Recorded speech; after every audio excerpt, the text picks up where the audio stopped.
बिस्मिल्लाहिर्रहमानिर्रहीम, अस्सलाम वालेकुम स्टूडेंट्स। और आज के इस लेक्चर में हम लोग डिस्कस करने के लिए जा रहे हैं blood pressure and rate of blood flow. हम लोगों में से बहुत सारे लोग जो हैं ये इस फिगर से बखूबी वाकिफ़ हैं। हॉस्पिटल के अंदर ये स्फिग्मोमैनोमीटर जो है इसको हम लोग इस्तेमाल करते हैं टू डिटेक्ट ब्लड प्रेशर, कि ब्लड प्रेशर हमारे पास क्या होता है और उसको किस तरह से हम लोग जो है वो मेजर करते हैं। तो सबसे पहले हम लोग डिस्कस करते हैं that what is actually blood pressure. तो हमारे पास इसको थोड़ा सा फिजिक्स के साथ हम लोगों ने रिलेट करना है इस ब्लड प्रेशर को। जी स्टूडेंट्स, जरा रिकॉल करें कि इस प्रेशर की हमारे पास जो फॉर्मूला है वो क्या होता है। P is equal to F/A, that is force per unit area. तो ब्लड प्रेशर क्या है? That is the force on per unit area exerted by blood. Blood हमारे पास जो फोर्स जो है वो अप्लाई करता है किसी भी यूनिट एरिया के ऊपर, उसको हम लोग क्या बोलते हैं? ब्लड प्रेशर बोलते हैं। तो हम क्या करते हैं स्टूडेंट्स, यहां पर एक ब्लड वेसल ड्रॉ कर लेते हैं। Suppose that is a blood vessel. इस ब्लड वेसल के अंदर हमारे पास ये ल्यूमन मौजूद है और सपोज ये ब्लड इसमें है हमारे पास। तो ये ब्लड जब इससे पास थ्रू करता है तो इस ब्लड की प्रेजेंस जो है ये इसकी वॉल्स के ऊपर जो है वो प्रेशर लगाती है, लाइक दिस। इसकी वॉल के ऊपर फोर्स लगाती है। इस फोर्स पर यूनिट एरिया को हम लोग क्या बोलते हैं? ब्लड प्रेशर बोलते हैं।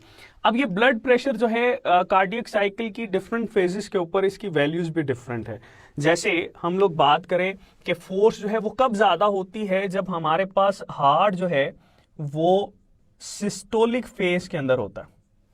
तो ये सिस्टोलिक फेज क्या करती है, हमारे पास इसमें प्रेशर लगता है, वेंट्रिकल्स की वॉल कॉन्ट्रैक्ट करती हैं, तो इसमें फोर्स जो है वो ज्यादा होती है। ब्लड की वॉल्स के ऊपर जो वेसल है उसके ऊपर भी इसकी फोर्स ज्यादा लगेगी, इट मींस प्रेशर ज्यादा होगा।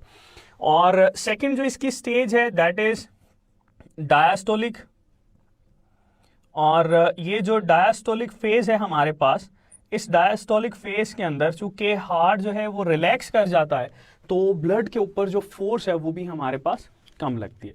तो ये वैल्यूज याद रखिएगा। सिस्टोलिक फेज के ऊपर हमारे पास इसकी जो वैल्यू है that is 120 mm of Hg।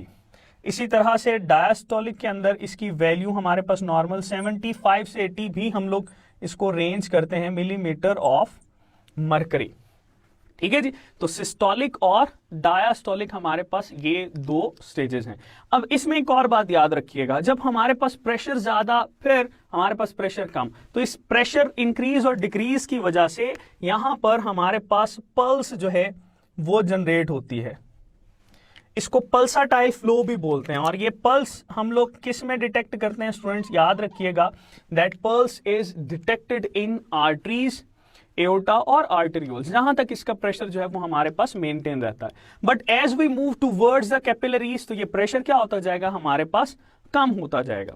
फिर हम बात करते हैं इसकी मीन वैल्यू के ऊपर। तो मीन वैल्यू इसकी क्या होगी? 120 प्लस 80 डिवाइडेड बाय 2। तो ओवरऑल हमारे पास मीन वैल्यू जो है वो 100 mm ऑफ Hg आ जाएगी।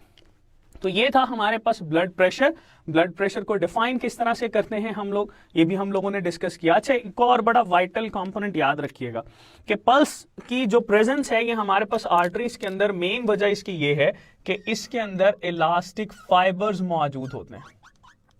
There are elastic fibres. तो वो इलास्टिक फाइबर्स जो हैं वो बेसिकली हमारे पास इस पल्स को ओरिजिनेट करवा रहे होते हैं।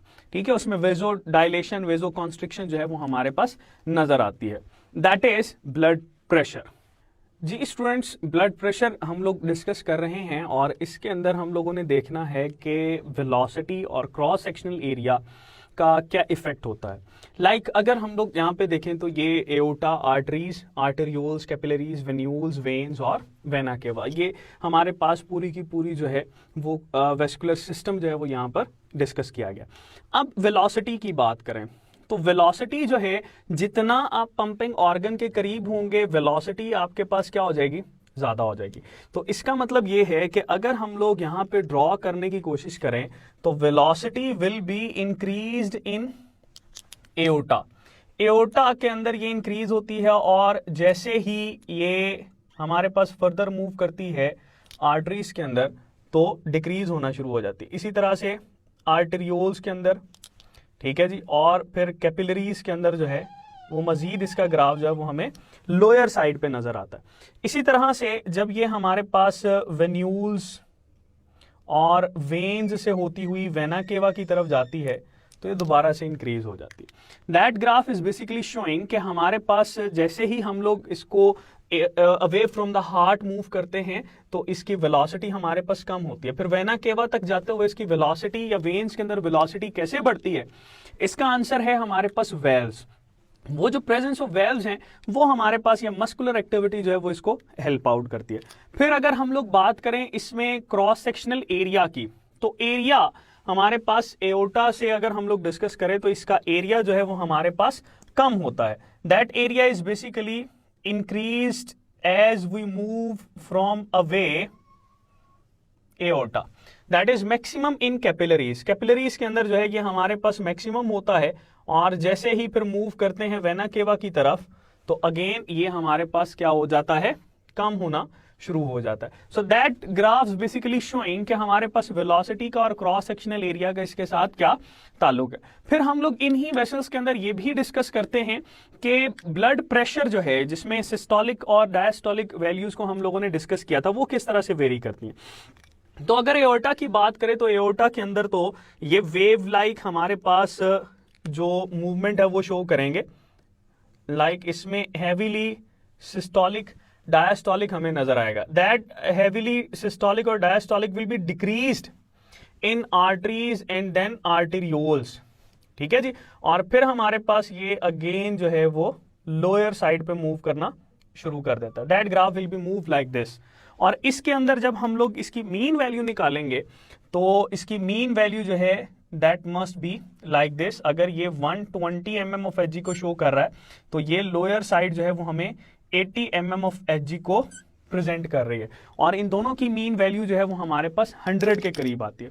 सो these graphs are basically showing कि वेस्कुलर सिस्टम या वेसल चेंज होने से हमारे पास उसमें वेलोसिटी का, क्रॉस सेक्शनल एरिया का और प्रेशर का क्या डिफरेंस आता है। जी स्टूडेंट्स, अब हम लोग मूव करते हैं इस टॉपिक से रिलेटेड एमसीक्यूज की तरफ। तो पहली स्टेटमेंट है हमारे पास, in healthy man value of systolic pressure is. Options हैं हमारे पास 80, 90, 100 एंड 120। तो सिस्टोलिक और डायस्टोलिक जब हम लोगों ने डिस्कस किया तो हमने पढ़ा था कि नॉर्मल ह्यूमन बॉडी के अंदर या नॉर्मल मेल या फीमेल के अंदर जो है वो हमारे पास इसकी जो वैल्यू जो है that is about around 120 mm of H और डायस्टोलिक जो है वो हमारे पास 75 to 80 mm ऑफ एच के राउंड अबाउट होता है। तो इसकी वैल्यू हमारे पास है 120 mm of H and that is the right answer. Next statement है हमारे पास, select the mean pressure value. Mean pressure value हम कैसे निकालते हैं? ऑप्शन ए है 120, बी है 100, सी है 80 और डी है 60। मीन प्रेशर वैल्यू हम लोग निकालते हैं सिस्टोलिक और डायस्टोलिक दोनों को ऐड करके 2 पे डिवाइड कर दिया। तो अगर नॉर्मल की बात करें तो 120 प्लस 80 डिवाइडेड बाय 2, तो आंसर हमारे पास क्या आना चाहिए? That must be 100 mm of H. Next question है हमारे पास, velocity of blood is minimum in.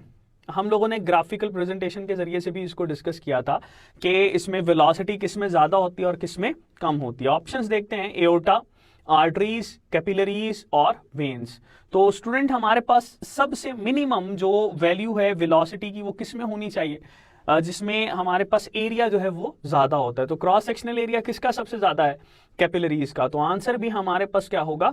Capillaries. That is all from this topic. इससे रिलेटेड जो एमसीक्यूज हैं ये भी हम लोगों ने डिस्कस किए and that is more than enough in this topic.